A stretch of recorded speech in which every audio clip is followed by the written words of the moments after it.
Good morning, good afternoon, good evening, and good night, ladies and gentlemen, and all in between, and welcome back to the life and suffering of Sir Brante, the Inquisitor Path, Part 3.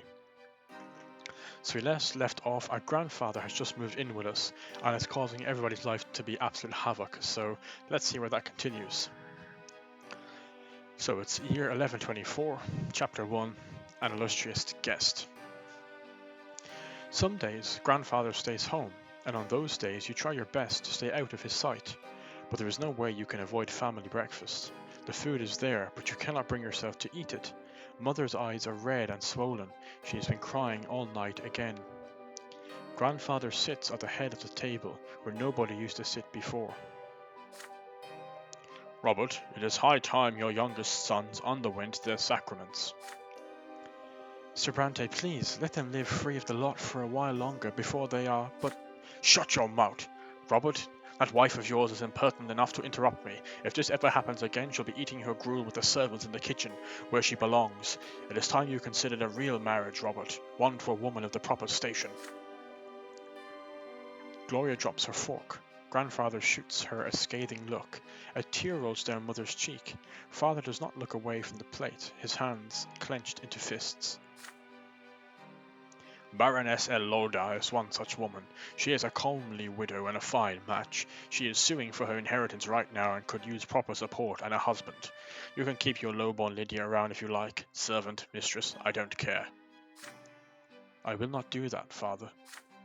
I am the head of this family, and the family's standing took a severe blow after your marriage to that commoner. It is unthinkable. How could you give up the memory of beautiful Amalia Elborn for this lowly woman and that bastard child of hers? But now you have a chance to set things right. Don't disappoint me. Father nods curtly, trying not to look in Mother's direction. He really is a prick, isn't he? Father, I wish to see Stefan. If I find your conduct in the Baroness's presence satisfactory enough, then you may see him. She is coming for a visit tomorrow. Be prepared. Grandfather wipes his mouth with his napkin, throws it onto his plate and leaves. Mother's lips move silently. Nobody says a word. Then Father stands up and orders you and the other children back to your rooms. He needs to speak to Mother in private. Father comes to your room before bedtime.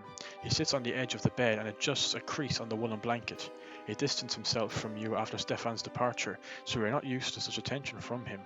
In the candlelight you can see his face in the dark. There is a sour expression on it.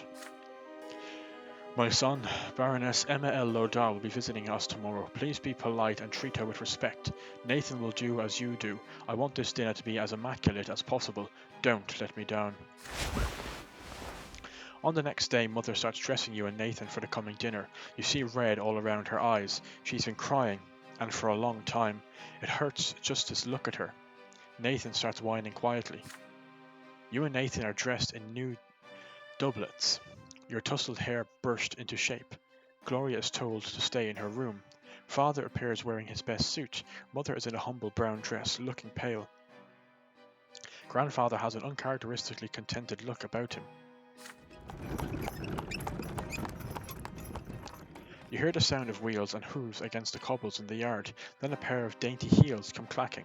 The antechamber is completely quiet and still, fearing Grandfather's observant eye. The door opens. You see your guest, a beautiful, dark-haired woman in a dress of elegant deep blue. Father takes the hand of Lady L. Lodar and kisses it, showering her in compliments. Grandfather's face is beaming to her presence. No one even bothers to introduce Mother. Baroness, allow me to introduce Robert's sons, Jordan and Nathan Brante. Frankly, it's his eldest, Stefan, who deserves the most attention, but currently he is studying in Eterna with other young noblemen like himself. It is my hope that his younger sons will also make me proud one day. At least he has some sort of faith in us. Not that he shows it much. Grandfather's eyes you with a probing look. Oh, they're both unlocked. How will you act in front of the Baroness? Will you accept her here next to your mother, your father's rightful wife? So I could greet the Baroness politely, but it'll increase our reputation and decrease our unity. Decrease Lydia, increase Robert, increase Gregor. I don't know, unity can't really afford many blows. You can walk away with Mother. Reputation down, perception up, Robert down, Lydia up, Gregor down. Maintain our composure. which will just give us willpower, which is not great.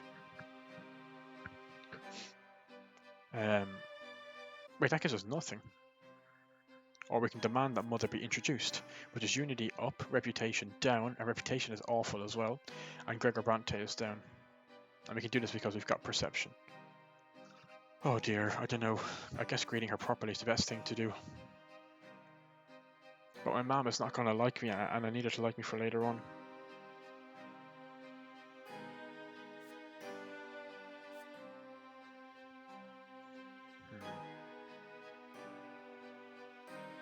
I think I might walk away with Mother. Let me just check something for a second.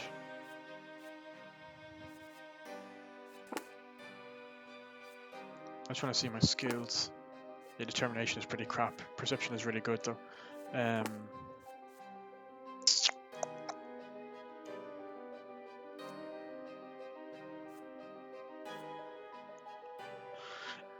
That increases unity, but decreases reputation. That doesn't seem like too bad an option. Like we're losing reputation, but we're getting unity, which is good. But this gives us perception. I think I kind of want unity, to be honest, and it increases our Mother. Yeah, I'm gonna go walk away with my Mother. I'm not a noble. I don't care for this. How dare they treat her like that? You take Mother's arm and leave the hall by her side. Reputation down, perception up. Oh, I don't know though. Put Father bad.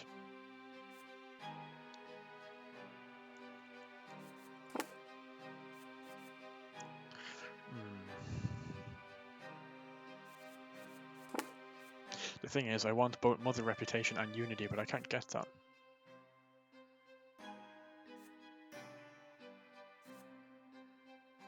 I could do nothing. But that's a bit dodgy, in fairness.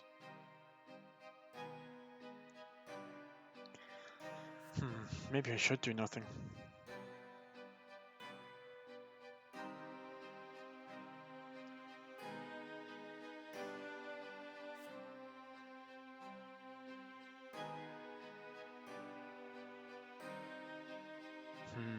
Oh, I mean, I want all of them. I want perception up, I want Mother's relationship up, and I want unity. I need Mother's relationship up because of an event at the end of adolescence where we need to have her relationship +4.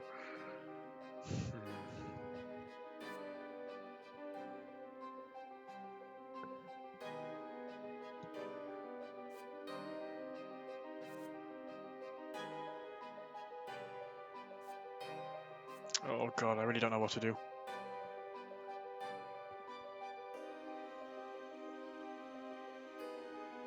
Feck reputation. I'm going to walk away with my Mother.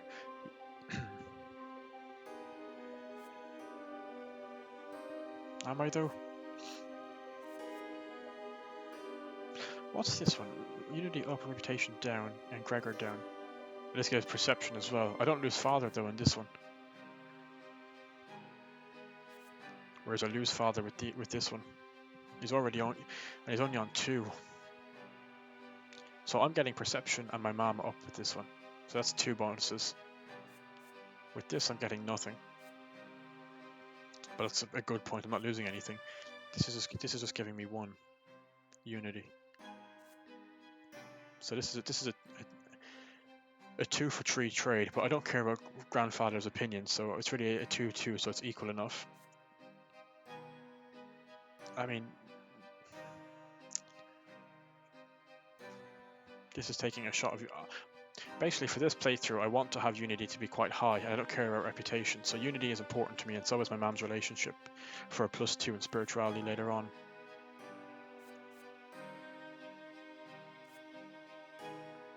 Oh, there'll be chances for unity later on. I'm going to walk away with my Mother. Screw you guys.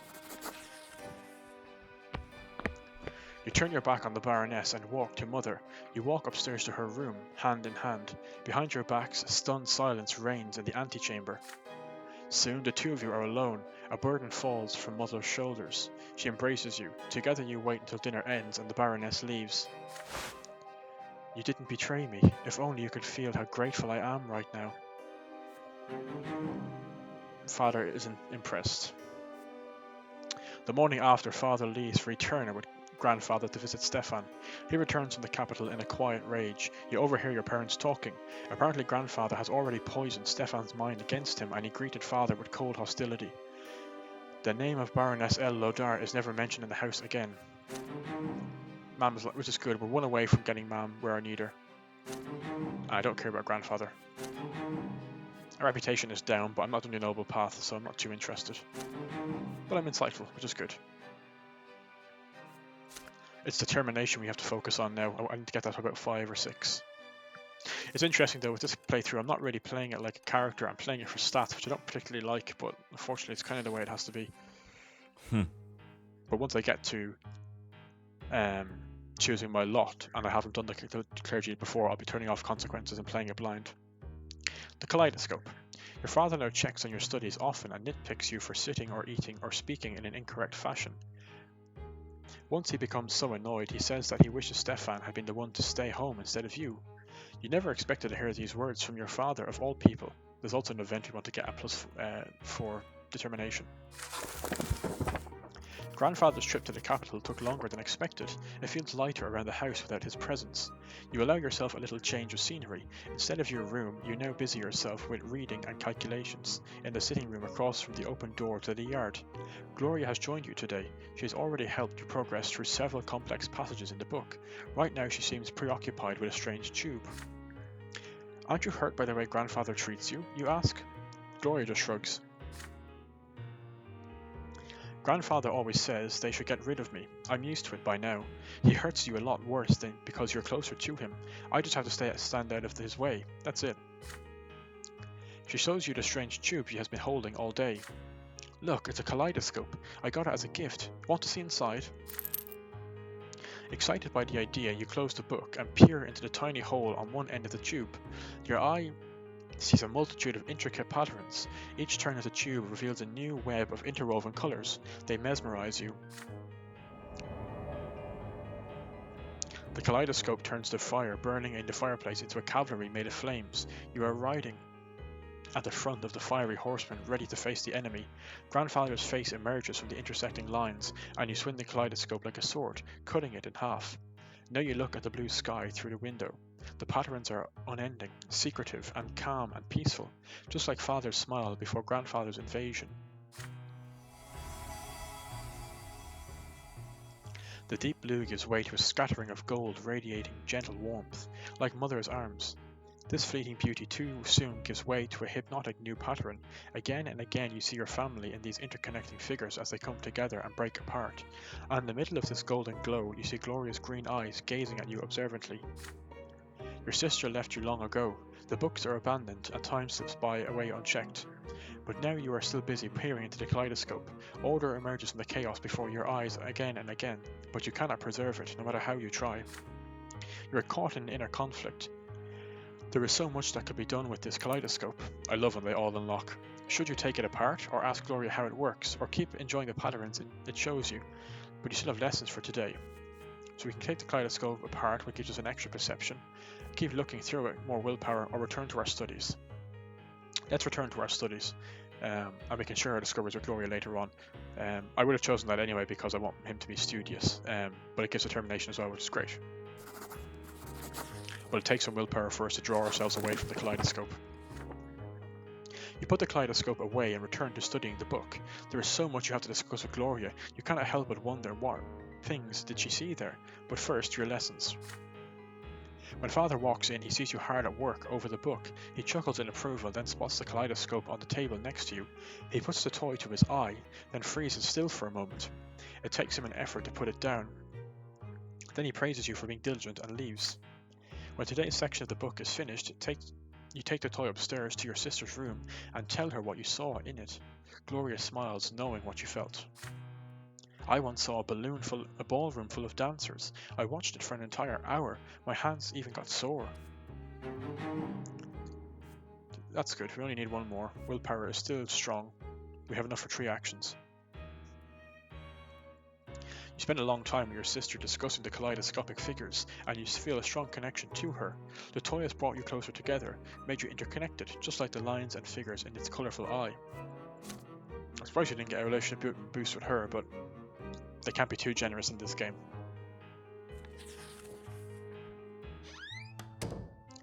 Sweet temptation. Actually, before we get into this, I want to spend a bit of time just going through the family because we haven't done that yet, and reading their backgrounds. So we have Gregor Brante, who's our grandfather. He's a nobleman of the mantle. He doesn't like us. So he is the head of the Brante family and a nobleman of the mantle, a senior judge at the Anisot prefecture. He was the first person in the family to get an education and achieve a noble title. His dream is to see his family ennobled by the sword. The difference is that when you're a nobleman of the mantle, it's just that you're a noble, your descendants aren't. But if you're a nobleman of the sword, your whole generations forever and ever have noble blood. A cruel and fierce defender of the ancient order, he is constantly preoccupied with arranging the future of the family line. Then his son Robert, who is our father, also a nobleman of the mantle. He is also a nobleman of the mantle and a judge at the Anisot prefecture. Following in the footsteps of his father Gregor, he earned a noble title and a position at the prefecture. He works tirelessly in his judicial service for the sake of his family. He took your lowborn mother Lydia as his second wife, thereby jeopardizing the family's noble future. His ex-wife Amalia Elborn. She had a true death. Your father's first wife passed away soon after giving birth to Stefan, never to be reborn. Stefan's birth mother, she died while giving birth to him. She was a noblewoman of the sword, and the sister of Augustin Elborn, a powerful family friend. The match between her and your father was your grandfather's doing. Amalia is said to have been a striking woman with a forceful personality who was proud of her noble origins. And together they had a son, Stefan, who's my brother.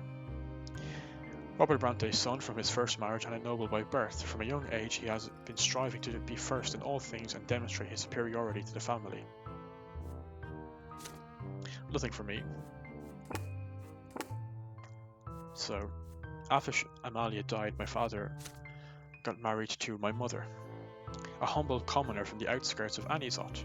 Neither her lowly origins nor the fact that your grandfather directly forbade the marriage stopped your father from taking her into his home. She now manages the household and raises Robert's children. Your mother is devoted to her faith and insists that her children observe the lots. So she had 3 children, me, my brother Nathan, and Gloria. But Nathan is my proper brother. The youngest child in the family and your only full sibling. An odd child, he has been very secretive and aloof since he was a little boy. He is inept, constantly ill and crying, always in need of care and protection. He started reading sacred text at a very young age. And then lastly, the outsider, Gloria, who mother had before she got married to our father, the illegitimate daughter of your mother Lydia. She has never met her real father. Her position in the family is precarious. Robert Brante has never acknowledged her as his own daughter. Your sister is a dreamer. She often has her head in the clouds and can act recklessly at all times. I just wanted to read those to give you a bit of backstory on everybody, and I quite like these side panels, they're quite interesting. So, back to Sweet Temptation. Grandfather's visits are no longer a cause for fear and panic in the house.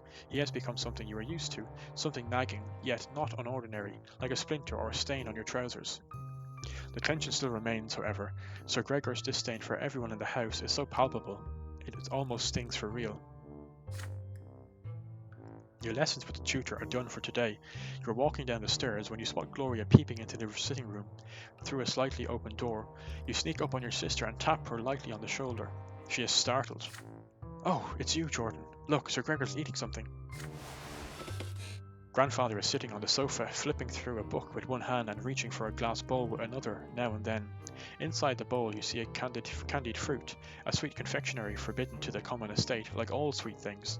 Yet grandfather's face shows no pleasure as he keeps consuming the highborn treats. The clock strikes 3. Grandfather rises from his seat, puts away the bowl on a shelf and leaves for the yard. He always takes a walk in the city at this time. Gloria nudges you with her elbow and looks at the candy bowl. When you look at her, the first emotion you feel is fear, but next comes curiosity, and it is stronger. Stefan used to boast that candied fruit tastes incredible, and now you have a perfect opportunity to try it. You try a candied fruit first. The sugar starts to melt as soon as you put it on your tongue. It is so sweet. You've never eaten anything as good as this. You take the whole bowl off the shelf and give it to your sister. She takes the fruit and brings it to her mouth, carefully, like a rare treasure. There is a thumping on the stairs, footsteps accompanied by the knocking of a walking stick. You have no idea why, but grandfather is back. You quickly hide behind the sofa and pull Gloria after you, but she is frozen in place, with a bowl in her hands. The door opens. Grandfather's menacing figure advances on Gloria. His hand seizes her arm. You squalid, ungrateful, low-born child! How dare you bite the hand that feeds you? You and your trollop of a mother would be sleeping in a ditch if it weren't for my spineless son. The sweet and pleasant thing in life after the noble estate, not for the likes of you. Did you forget your lot? His hand swings and he hits Gloria on the cheek. She falls to the floor right next to where you were hidden. Her fingers glisten with the warm melted sugar that brought you here. Grandfather advances again, his walking stick ready, but then he sees you huddling behind the armchair. Please don't hurt him, Sir Brante. This is all my fault. He tried to stop me. You already see a bruise on Gloria's cheek. This is only the beginning of her punishment. Gloria was caught red-handed, unlike you. You can still avoid your punishment. What is it then, Milksop? Did you try the sugar too, or... were you trying to stop this piece of filth like she says? Oh no, I can't. Mock grandfather. Crap. That's the event I wanted to do, but I didn't have Gloria as grateful because I didn't help with her poetry. Oh no. I mean, I can lie. Damn it, I really wanted that determination. Oh dear. Oh well, perception it is. We're going to tell the truth. You did eat the sister. Sorry, you did eat the... You ate the candied fruit with your sister. We didn't eat our sister. You stand up and tell the truth. Even though it takes you an effort to do it, you actually ate a candied fruit, but Gloria only touched it. You hope this will help your sister avoid punishment. You are quickly proven wrong. Grandfather's face is red with rage. He strikes you both with his walking stick, blow for blow. He keeps hitting you until he grows tired, and then he leaves you where you are. Soon enough, Mother comes in to find the two of you on the floor, too afraid to move. She shakes her head in disappointment. You are badly hurt and covered in bruises, yet she still forces you to kneel and recite the precepts of the lots and how important it is to follow them. He likes me a little bit better, I told the truth. Then you stand before Father and Grandfather and swear never to take things that do not belong to you again. That's good, but I really needed the determination. I don't think we're going to get the event, unfortunately.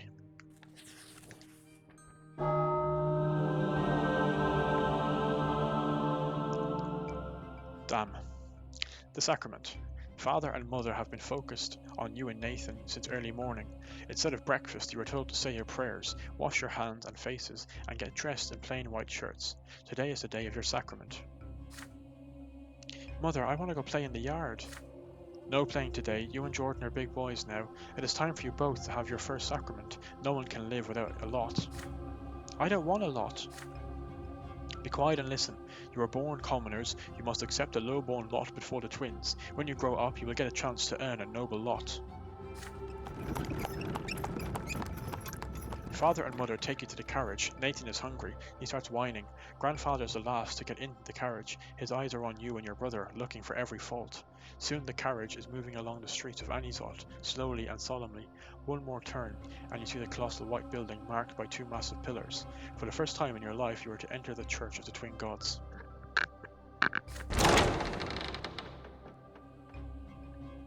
You enter the gate and walk under the splendorous dome of the church. The church hall is divided into two halves. They are drastically different from one another. The floor on one side is rough and jagged and covered in dried brown spots, while the floor on the other is made of smooth marble. The commoners kneel on the jagged floor, and the well-dressed nobles and their families sit on pews. Father and Grandfather leave you to sit on one of the nobles' pews. Mother walks to the rough stone on the commoner's side and gets down on her knees. You see her wince in pain, for the low-born estate shall suffer in the house of the faith. The church acolytes surround you and lead you to the altar, where you and the other children will take your sacrament this day. Before you stands a tall priest dressed in black, with a sword in one hand and a hefty whip in the other. Nathan's whining grows louder. He dislikes this place. He is scared. You remain quiet, but your stomach roils in uneasy anticipation. The first child to take the sacrament is a jaunty little boy from a family of nobles. The priest extends the sword before him and recites the words of his lot. From this day forth he will rule and fight, and pursue the arts, his mind now forever free from the throes of suffering, for now he belongs to the noble lot. The boy proudly touches the flat of the blade with his lips. Nathan is next to receive the sacrament. He suddenly snaps out of his fearful trance and tries to break free, but the acolyte pulls him toward the altar and throws him on the jagged floor of the low-borne side. The sharp edges bite into Nathan's knees as he lands, spraying drops of red about him. I don't wanna, Jordan, why did they want me to whip me? What did I do? You try to break free and run to Nathan's side. You want to give him courage and protect him, but the acolyte's grip on you is too firm. You feel utterly hopeless. Your little brother has to face the world all by himself. The priest starts reciting the words of the lot as he swings the lash over Nathan's shoulder. From this day forth, Nathan, thou shalt endure and work, and suffer. Thou shalt be ardent in thy labour, and humble in obedience to thy rulers. And now cometh thy first true suffering, which thou must accept with gratitude. The lash cracks. It strikes his right shoulder. It strikes his left shoulder. The blows are so powerful that Nathan falls to the floor. The priest tells him to rise. He has received his lot. Nathan gets on his feet and drags himself towards Mother, his knees torn and bloodied, his spirit broken. It is your turn. Your feet will not move. You can barely muster enough strength to walk to the altar. You get down on your knees and feel the sharp stones below, so sharp your clothing cannot protect you. Your skin begins to burn. The acolyte forces you head down, and you feel the lash being drawn above you, ready to strike. The priest's words are for you now. This is thy sacrament. Thou shalt work and endure and suffer. Thou art about to receive thy first true suffering of the sacred lash. Dost thou accept thy lot? Oh, I didn't have determination for that. I can catch the lash. Oh, that'll decrease my perception. Oh, they always get you with these decisions. I can accept it, which gives me perception but no determination. Or I can kiss the sword, which gives me a nobleman's sacrament, which becomes my destiny, which I don't want. Increases determination, decreases perception, decreases willpower. Minus 10 actually, which is pretty bad. Grandfather will like us for defying it. Or we can accept it and reduce determination, or catch the lash. I'm going to catch the lash before it strikes my shoulder. I want a determination. It's a blow to perception, but we need determination to be high as well for our upcoming skills.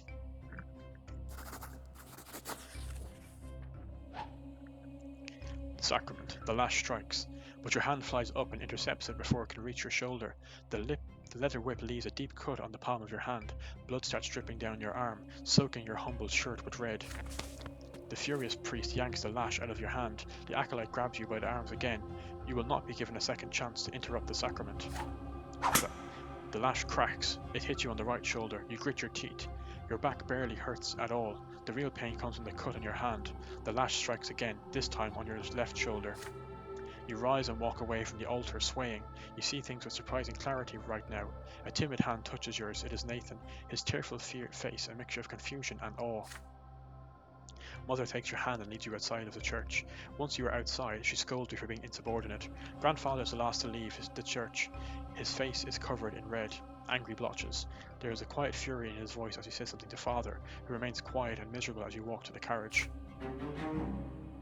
You defied a powerful will that day. There is a fear inside you. You fear that this will may one day destroy you. It's good though, it got us to 4. And we're still insightful. The Sacrament, year 1125. You've taken your first sacrament and received the commoner's lot.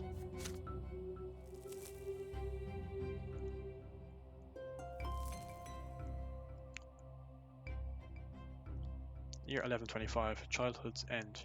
The mark left on you by the sacrament takes a long time to heal. Mother says it is a reminder of your lot, suffering and sufferance, pain and patience. Gloria shows you the mark of the lash on her shoulder one day. It will never disappear. You're a commoner now. This is the lot you were born into. But Father keeps telling you to study hard so you may earn a different lot and become a noble of the mantle. You recall the past with warm sadness, when Stefan still lives with you, or when he wrote to you for a time shortly after he left. Now he thinks it beneath him to write to the commoners in his family. Mother didn't lock herself in the bedroom as often back then. This changed shortly before Nathan was born. It's funny, I think I'm actually doing worse with this game when I'm trying to pick decisions and actually playing it as a character, but anyway. But most importantly, you missed a time before the terrifying figure of your grandfather was constantly looming over you. You learn the true power of the lot only after the head of the family's arrival. In Grandfather's eyes, no commoner deserves to be treated with kindness. Is it just him, or is it the way of the entire world? The very thought makes you uneasy. You are older now, and what's more, you're an elder brother now. You've learned how to care about someone else, how to teach and protect. Soon you are a small boy no longer. As the days pass, play gradually gives way to laborious study. Now your choices will decide your place in the bizarre and ruthless world of adulthood. Your child years are over. So basically I lost perception and increased determination for nothing. I thought it was another event after this, but I missed it. Childhood is over.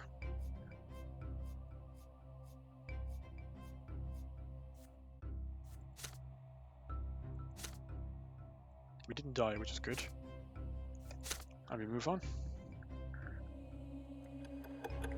Now to adolescence.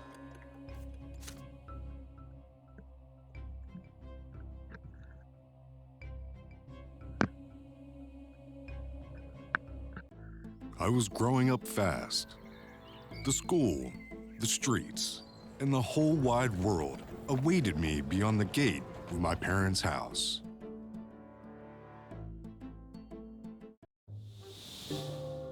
Chapter 2. Adolescence. Year 1126, and we've unlocked a new title. You've lived in this world for 8 years now. As you grow old, life grows more complex. The world of your childhood was limited to your house and family, but now that realm is expanding. It also includes your neighborhood, the nearby houses, the streets of the ancient city of Anizot. A question now looms over you, growing more pressing with each passing year.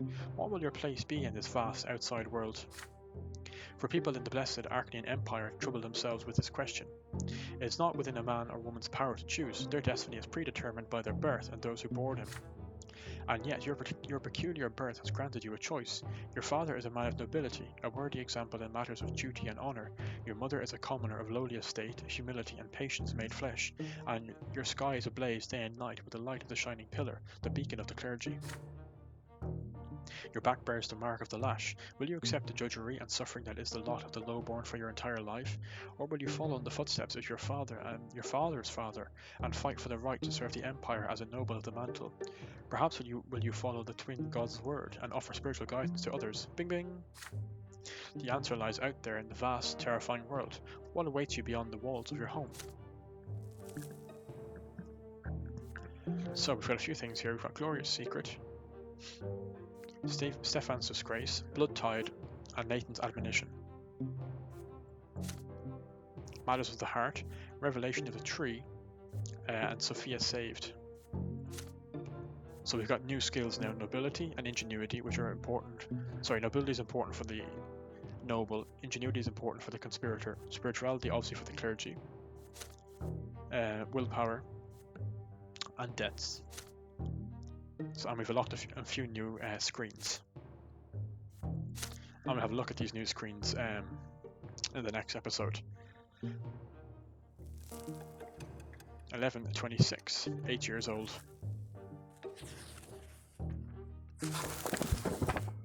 So I'm going to leave it there. I hope you enjoyed this video. Let me know how you think the decisions are going. Would you have picked differently, and what do you think is going to happen in the next stage of our life? I'll see you in the next video. Take care. Have a good day.